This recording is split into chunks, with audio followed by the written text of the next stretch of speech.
Okay, so today we're going to learn how do you name binary ionic compounds. So first, let's just go back to that word binary. What does binary mean? Two. Okay, so we're only going to look at formulas with two elements in it, and today we'll learn how do you actually name them. Okay, so what we're going to do today is we're going to put together basically what we learned last week on how to name ions. Okay, so when we name it, the name of the cation stays the same. Okay, so it's just the name of the cation. Then it's the name of the anion. We only use the root word. You drop the ending and you add "ide." Okay, so for example, NaCl is an ionic compound. How would you know NaCl is ionic? What do you have to use? Your periodic table. And then what are you looking for when you use that periodic table? The first element to be metal. Okay, so you look for that first element to be a metal.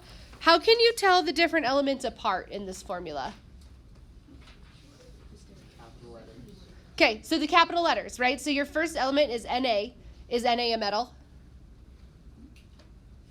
Yes. Okay, so it's a metal. The chlorine is a nonmetal. Okay, so metal, nonmetal is an ionic compound. So when we name it, the cation's name doesn't change. So you just find Na on your periodic table. And what's the name for Na? Okay, so it's just sodium. Okay. Then you find Cl on the periodic table. What is Cl? Okay, chlorine, except this time you drop the ending and you add "ide, so it becomes chloride. Okay. So then the overall name is just sodium chloride. We're going to go through 4 practice problems on just naming. Okay, so all of these are binary ionics. So our first one is CaBr2. So find Ca on your periodic table. What is Ca? Okay, so we're just going to write calcium.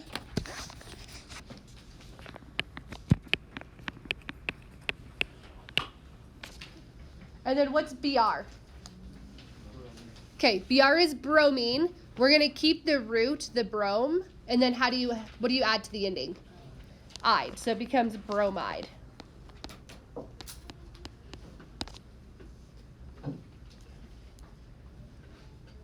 Okay, any questions so far?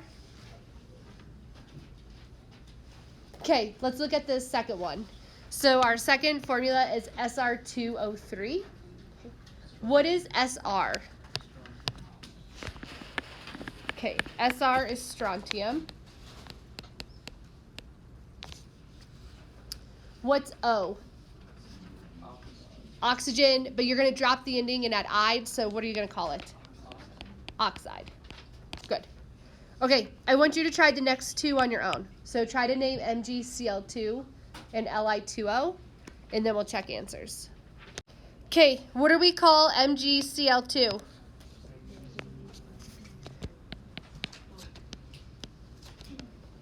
Magnesium chloride. Good. Do y'all agree, magnesium chloride? Okay, give me like a thumbs up. I agree. Thumbs down, I disagree. Thumbs in the middle, I don't know. Okay, what do we think Li2O is? Good. Lithium oxide?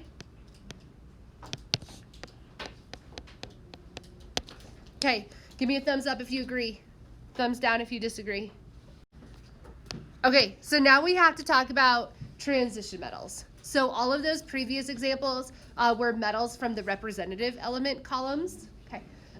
What did we learn about transition metals and their charges the other day?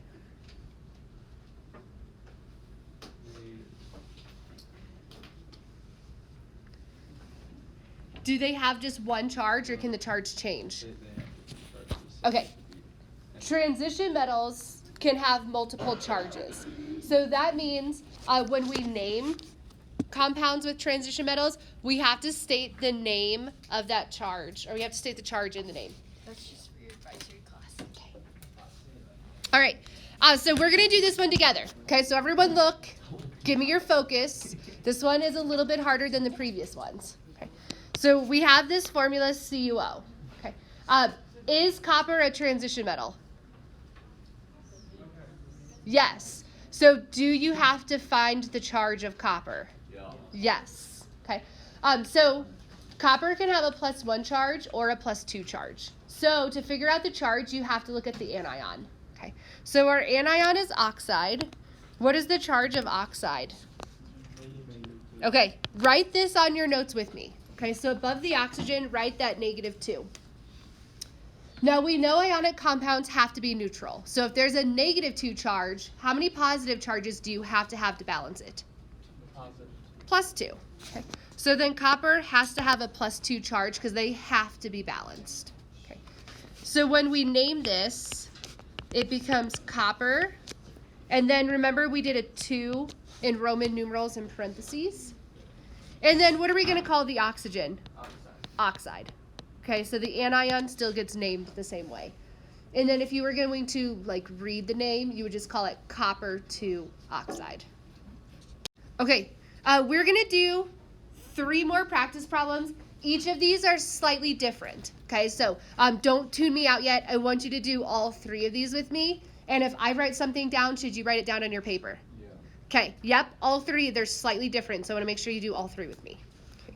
So our first formula is FeS. Okay. So the first question you ask yourself is iron a transition metal? Yes. So do you have to state the charge? Yes. Okay. Iron's charge changes, so you got to look at the S. What's the charge of sulfide? Okay. So sulfide is -2. What does iron have to be to balance that out? Okay. So what do you think we're going to name this compound? Okay, so this one becomes iron 2 sulfide.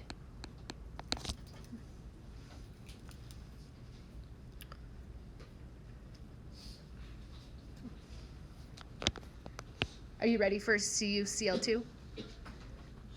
Okay, CuCl2. What is the name of Cu? Copper. Is copper a transition metal? Yes. So do you have to state the charge? Yes. So we're going to look at the chloride. What is the charge of chloride?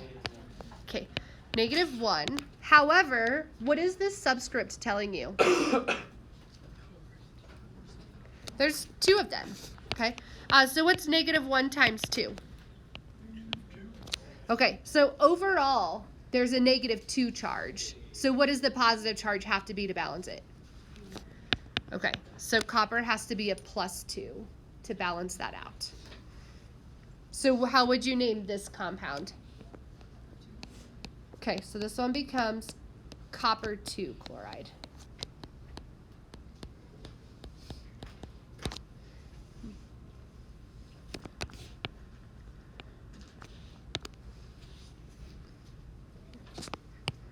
Are you ready for the third one? Okay, Cr2O3. What is the name of Cr? Chromium. Is chromium a transition metal? Yes. So do you have to state the charge? Yes. Okay. So we're going to look to the anion. So what's the charge of oxide? Okay, -2. How many are there? Okay, so I'm going to multiply those. So what's -2 times 3? Okay, so overall, there's a -6 charge overall. So how many positive charges do you have to have? Okay, so overall you have to have a +6 charge. Now, however, how many chromium atoms do you have? 2. So that +6 charge gets evenly shared among the 2 chromiums. So we can think of it as +6 divided by 2. This 2 is coming from here because there's 2 chromium atoms. So what's 6 divided by 2? 3. Okay, so each chromium has a charge of +3. So then this one becomes chromium 3 oxide. So I want to make just a quick little flow chart for you to have in your notes. So when you're looking at an ionic compound, you need to ask yourself, is the metal a transition metal? Thank you.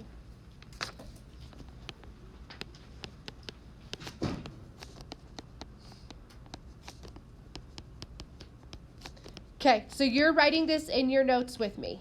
Okay, if you like bubbles or clouds or squares. Make yourself a little flow chart.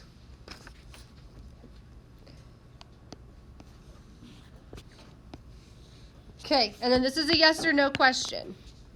So your options are yes or no.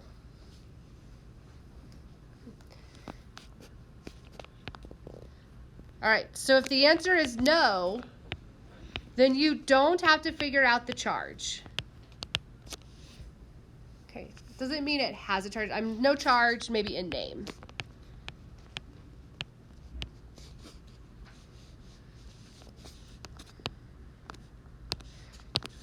So for example, I'm just going to pick on sodium chloride. Okay, so is sodium a transition metal? No, so when you write the name, it's just sodium. You don't have to write the charge.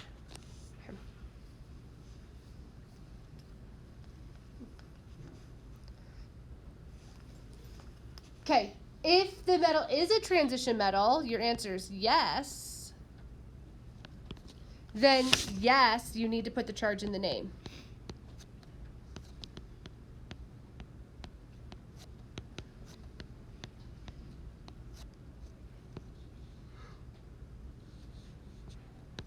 Okay, for example, I'm just going to say copper oxide. Okay, so then you would have to write copper 2 oxide.